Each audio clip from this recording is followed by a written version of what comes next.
Assalamualaikum and hello dear listener.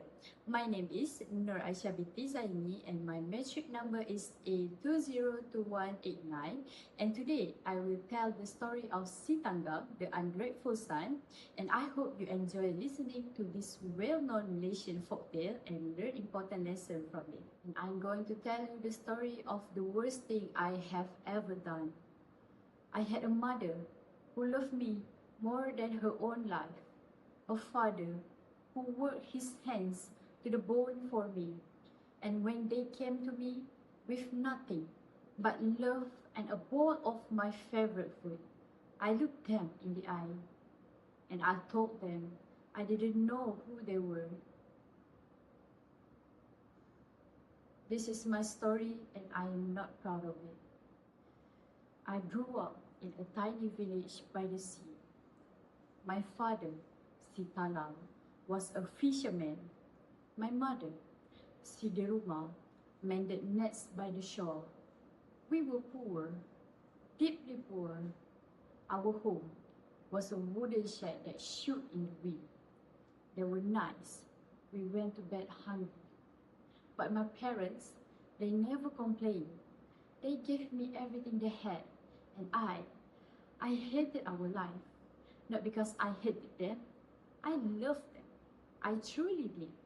But I was young, I was restless, and I believed with everything in me that I was meant for something more. One evening, as I sat beside my mother, helping her mend the fishing nets, I finally found the courage to say what had been on my heart for months. Mother, let me go. Let me travel the world. I will hunt for treasures. I will come back rich. I will give you and father a better life. Please, give me your blessings. She did not say anything for a long time. I saw her eyes filled with tears. I was her only child, and she was letting me go. With a heavy heart, she said yes. And the next morning, I climbed into my tiny sampan and sailed away. I worked every job I could find, on boats, on docks, in foreign parts. The wages are small, the seas were long, but I kept going. And then one day, a pirate ship appeared on the horizon. Before I could do anything, I was captured, taken aboard as a slave. I was angry, I was afraid, but I told myself, stay calm, work hard, and survive. And so I did. I worked harder than anyone on that ship. I earned that captain's trust, and I became his right-hand man. We sailed the high seas together and discovered treasure after treasure. And when the captain died, I took command. I had gone from a slave to a captain. Years passed. Many years. I became a wealthy merchant. I married the daughter of a sultan. I had a magnificent ship, a beautiful mansion by the sea. People respected me. People feared me. I had everything I ever wanted. But somewhere along the way, I stopped thinking about that little wooden shack. I stopped thinking about the woman who cried when I left. I stopped thinking about my promise. I told myself I was too busy, that I would go back someday. Someday never came. Then one day, I was sailing with my wife when I spotted a small sampan in distance. An old man and an old woman rowing slowly through the open sea. As they drew closer to my ship, my heart stopped. I recognized them. It was my father, my mother. They had heard that my ship was sailing nearby. My mother had rushed to prepare my favorite food, pisang salai and pais ikan, just like when I was a child. And they had come out to sea, two old people in a tiny sampan just to welcome me home. My mother's voice carried across the water. My son, do you not remember us? It is your mother. We miss you so much. And then my wife leaned over to me and whispered, are they really your parents, dear? They look so dirty. Their clothes are all tattered.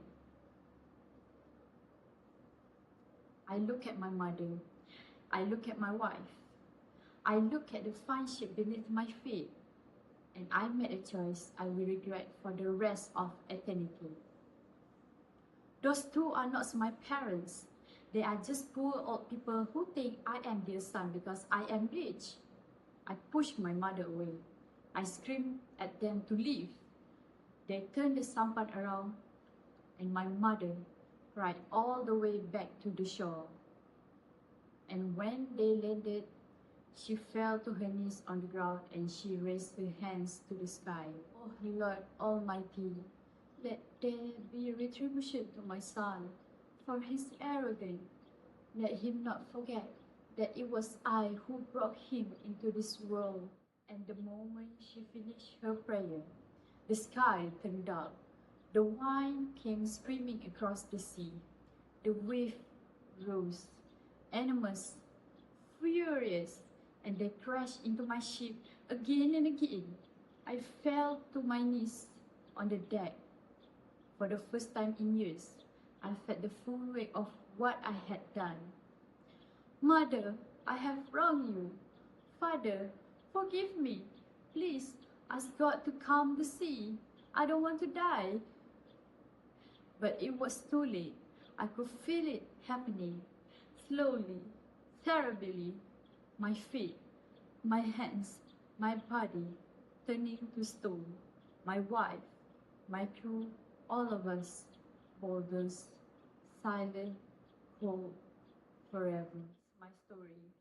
I had wealth, I had power, I had a title, but I threw away one thing that was truly mine.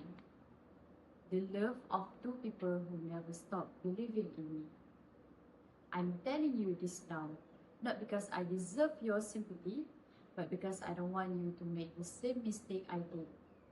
No matter how far you travel, no matter how successful you become, no matter what the world tell you about who you should be, never be ashamed of where you came from. Never be ashamed of the people who built you. Thank you.